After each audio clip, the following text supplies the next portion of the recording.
राम जन्मभूमि, कृष्ण जन्मभूमि, काशी विश्वनाथ या भगवान विष्णु के 10वें अवतार कल्कि के भावी जन्मस्थल को मुक्त कराने का संघर्ष। ये सूची बहुत लंबी है। देश भर में हजारों मंदिर हैं जिन्हें इस्लामी आक्रमणकारियों ने तोड़ दिया और उन पर अपने मजहबी ढांचे बना दिए। किसी वैज्ञानिक शोध की आवश्यकता नहीं, सत्य स्पष्ट रूप से सामने दिखता है। लेकिन जैसे ही कोई हिंदू इन मंदिरों को वापस लेने की बात करता है, तुरंत एक दलील दी जाती है कि हिंदुओं ने भी तो बौद्धों के मंदिर तोड़े। जिन मंदिरों को वापस मांगा जा रहा है वे तो वास्तव में बौद्ध विहार थे। इस क्रम में ईसा से 185 वर्ष पहले मगध के शासक रहे पुष्यमित्र शुंग का नाम लिया जाता है। दावा किया जाता है कि पुष्यमित्र शुंग ब्राह्मण थे। उन्होंने हजारों स्तूप तुड़वाए और बौद्धों का नरसंहार कराया। ये बात सही है या नहीं, थोड़ी देर के लिए इसे छोड़ देते हैं। तिब्बत के कैलाश पर्वत को देखिए। हिंदू इसे भगवान शिव और माता पार्वती का निवास मानते हैं। एक बार रावण ने कैलाश पर चढ़ने का प्रयास किया तो शिव जी ने उसे वहां से धक्का दे दिया। रावण के गिरने के कारण कैलाश पर यह निशान बन गया। इसी कैलाश पर्वत को बौद्ध ग्रंथों में मेरु पर्वत कहा गया है, जहां पर डेमचोक अर्थात बुद्ध चक्र संवर और उनकी पत्नी दोरजे फाग्मो निवास करते हैं। बौद्ध कथाओं के अनुसार एक बार नारो बोनचुंग नाम के व्यक्ति ने कैलाश पर चढ़ने का प्रयास किया तो उसे वहां से धक्का दे दिया गया। उसके फिसलकर नीचे गिरने से कैलाश की चोटी से नीचे तक ये निशान बन गया। अर्थात कैलाश पर्वत को लेकर हिंदुओं और बौद्धों की कहानी बिल्कुल एक है, बस पात्रों के नाम बदल गए हैं। हजारों वर्षों से दुनिया भर के हिंदू और बौद्ध कैलाश पर्वत के दर्शन करने जाते हैं। दोनों लगभग एक ही तरह से कैलाश पर्वत की परिक्रमा करते हैं। हजारों वर्षों के इतिहास में एक बार भी किसी हिंदू ने किसी बौद्ध या किसी बौद्ध ने किसी हिंदू को कैलाश पर्वत की पूजा से नहीं रोका। कैलाश मानसरोवर का पूरा क्षेत्र जब कश्मीर के राजा के डोगरा सेनापति जनरल जोरावर सिंह के अधिकार क्षेत्र में था, तब भी हिंदुओं ने किसी बौद्ध को कैलाश की पूजा से नहीं रोका। बाद में एक युद्ध में जनरल जोरावर सिंह वीरगति को प्राप्त हो गए तो स्थानीय तिब्बती बौद्धों ने उनका स्तूप बनाकर उनकी पूजा आरंभ कर दी, क्योंकि जनरल जोरावर सिंह अपनी वीरता और न्यायप्रियता के कारण तिब्बत में भी बहुत लोकप्रिय थे। हिंदू और बौद्ध ही नहीं, जैन, सिख और तिब्बत के बौद्ध धर्म के लोग भी कैलाश की पूजा करते हैं और उन सब के बीच कैलाश को लेकर कभी कोई लड़ाई नहीं हुई। अब कैलाश पर्वत की तुलना यरूशलेम से कीजिए। तीनों अब्राहमिक मजहब यहूदी, ईसाई और इस्लाम यरूशलेम को अपना पवित्र स्थान मानते हैं। तीनों मजहबों के बीच यरूशलेम पर कब्जे को लेकर इतिहास में सैकड़ों युद्ध हो चुके हैं और आज भी हो रहे हैं। कोई भी एक दूसरे को यरूशलेम में सहन करने को तैयार नहीं है।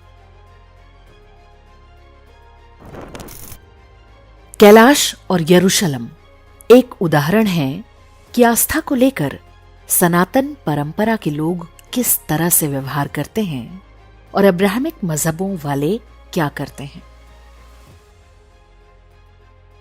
काशी के पास सारनाथ है, गया के पास बौद्ध गया है।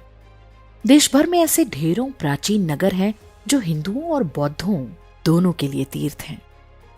ऐसे किसी भी नगर के इतिहास में कभी हिंदुओं और बौद्धों के बीच युद्ध का कोई प्रमाण नहीं मिलता। फिर ये बात कहां से आई कि हिंदुओं ने बौद्ध धर्म को नष्ट कर दिया? भारत भर में ढेरों बौद्ध स्तूप हैं, लेकिन उन पर या उनके आसपास कोई भी हिंदू मंदिर नहीं पाया जाता। महाराष्ट्र में बनी अजंता अलोरा की गुफाएं भारतीय धर्मों की सह अस्तित्व भावना का सबसे अच्छा उदाहरण है, जहां पर एक साथ हिंदू, बौद्ध और जैन तीनों धर्मों के मंदिर हैं। मुगल लुटेरे औरंगजेब ने इन्हें तुड़वाने के लिए अपनी पूरी फौज लगा दी थी। भारत में बौद्धों के पतन का असली कारण दलाई लामा बताते हैं। उनके अनुसार बौद्ध मत भारत से गायब हो गया क्योंकि ये मठों तक ही सीमित हो चुका था। इस कारण हम इस्लामी आक्रांताओं का आसान शिकार बन गए। दूसरी ओर हिंदू धर्म एक पारिवारिक धर्म होने के कारण जन सामान्य में फैला हुआ था। आक्रमणकारी नहीं जान पाए कि उसकी जड़ें कहां तक हैं, इसलिए वे उसे मिटा नहीं सके। डॉक्टर भीमराव अंबेडकर के भाषणों और लेखों की पुस्तक the decline and fall of Buddhism में वे बताते हैं, इसमें कोई संदेह नहीं है कि भारत में बौद्ध धर्म का पतन मुसलमानों के आक्रमणों के कारण हुआ। इस्लाम बुद्ध का दुश्मन बनकर सामने आया। बुद्ध अरबी शब्द है, इसका अर्थ होता है मूर्ति। बुद्ध शब्द बुद्ध से बना है। मुस्लिम आक्रमणकारी मूर्ति पूजा को बुद्ध धर्म के साथ जोड़कर देखते थे। इस्लाम ने न केवल भारत में बल्कि बैक्ट्रिया, पार्थिया, अफगानिस्तान, गंधार, तुर्किस्तान और एशिया के बहुत सारे देशों में बौद्ध धर्म को नष्ट किया। नालंदा, विक्रमशिला, जगदला, उदंतपुरी जैसे विश्वविद्यालयों और अनगिनत बौद्ध मठों को मुसलमानों ने मिट्टी में मिला दिया। इसी पुस्तक में आगे डॉक्टर अंबेडकर लिखते हैं, पुरोहित वर्ग धर्म के निर्वाह के लिए आवश्यक है।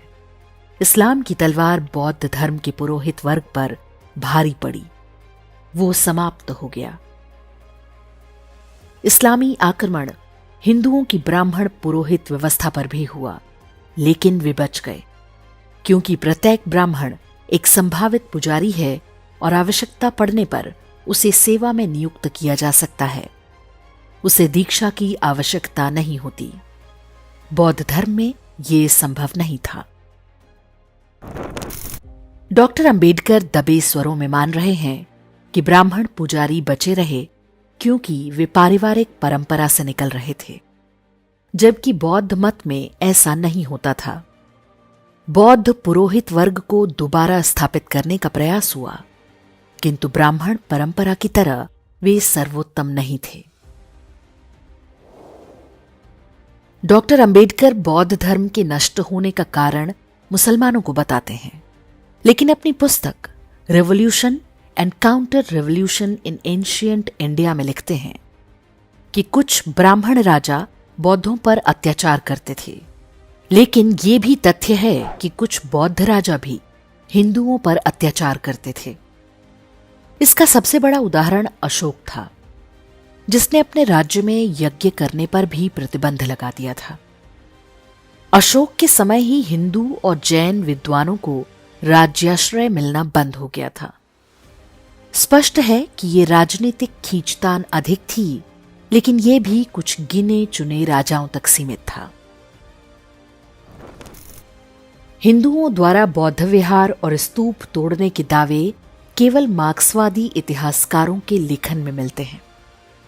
जो मार्क्सवादी इतिहासकार अपने पूरे लेखन में हिंदुओं और अन्य भारतीय पंथों पर इस्लामी अत्याचार की वास्तविक घटनाओं पर ये कहते हुए पर्दा डालने का प्रयास करते हैं कि भारत की एकता के लिए ऐसा करना आवश्यक है, वे ही बताते हैं कि हिंदुओं ने बौद्धों के मंदिर तोड़े, जबकि इसका एक भी साक्ष्य नहीं है। वापस लौटते हैं पुष्यमित्र शुंग पर। ऐतिहासिक वर्णनों के अनुसार पुष्यमित्र शुंग मौर्य साम्राज्य में सेनापति था। उसने ईसा पूर्व 185 में अंतिम मौर्य राजा बृहद्रथ की हत्या कर दी थी। इस घटना के लगभग 300 वर्ष बाद लिखे गए बौद्ध ग्रंथ दिव्यावदान के आधार पर दावा किया जाता है कि पुष्यमित्र शुंग ब्राह्मण था और उसने बौद्धों पर अत्याचार किए, जबकि ऐसा कोई ऐतिहासिक साक्ष्य नहीं है कि पुष्यमित्र शुंग ब्राह्मण था। उसकी जो भी प्राचीन मूर्तियां मिलती हैं उनमें उसके शरीर पर जनेऊ भी नहीं है। सबसे बड़ी बात कि जिस कालखंड में पुष्यमित्र द्वारा बौद्ध स्तूप तोड़ने और भिक्षुओं के नरसंहार का दावा किया जाता है, उसी समय सांची समेत देश भर में कई स्तूपों और विहारों में निर्माण कार्य भी चल रहा था। इतिहासकार एटिएन लेमॉट के अनुसार दस्तावेजों के आधार पर पुष्यमित्र शुंग को सबूतों के अभाव में बरी कर दिया जाना चाहिए। हिंदुओं ने बौद्धों के मंदिर तोड़े होते या बौद्धों ने हिंदुओं के, तो सामाजिक स्तर पर दोनों समुदायों के बीच एक कड़वाहट अवश्य देखने को मिलती। अब भले ही नव बौद्धवाद के नाम पर ऐसी कड़वाहट पैदा करने के प्रयास चल रहे हैं, लेकिन ऐतिहासिक तथ्य इसके ठीक विपरीत हैं। अंग्रेज विद्वान अलेक्जेंडर कनिंघम ने लिखा है कि बोध गया में ईसा पूर्व 3री शताब्दी में राजा अशोक ने महाबोधि मंदिर बनवाया था। बाद में ब्राह्मणों ने उसका पुनर्निर्माण कराया और मंदिर के गर्भगृह में भगवान बुद्ध की मूर्ति विधि विधान से स्थापित की। असम में कामरूप के पाल राजाओं ने इस मंदिर के लिए धन दिया। कनिंघम ने इस मंदिर की वास्तुकला का स्केच भी बनाया है। ये पूरी तरह हिंदू वास्तुकला पर आधारित है। क्या इसके बाद भी कोई मान सकता है कि हिंदुओं ने बौद्धों के मंदिर तोड़े? भारत के बाहर जिन भी देशों में बौद्ध धर्म है, उनमें भारतीय हिंदुओं के प्रति सहज सद्भावना देखने को मिलती है। चीन, तिब्बत, थाईलैंड, जापान, दक्षिण कोरिया, मंगोलिया, वियतनाम, कंबोडिया से लेकर श्रीलंका तक आपको यही देखने को मिलेगा। थाईलैंड के लोग तो अपने राजा को राम का अवतार मानते हैं। दक्षिण कोरिया के बौद्ध खुद को अयोध्या की राजकुमारी सुरी रत्ना का वंशज बताते हैं। अयोध्या में जब राम जन्मभूमि मंदिर की आधारशिला रखी गई, तो उसके लिए सभी बौद्ध देशों ने अपने यहां से मिट्टी और जल भेजा था।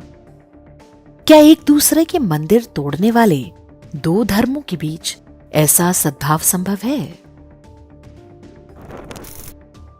हिंदू बनाम बौद्ध की सारी समस्या वास्तव में भारत को बांटने के षड्यंत्र का हिस्सा है।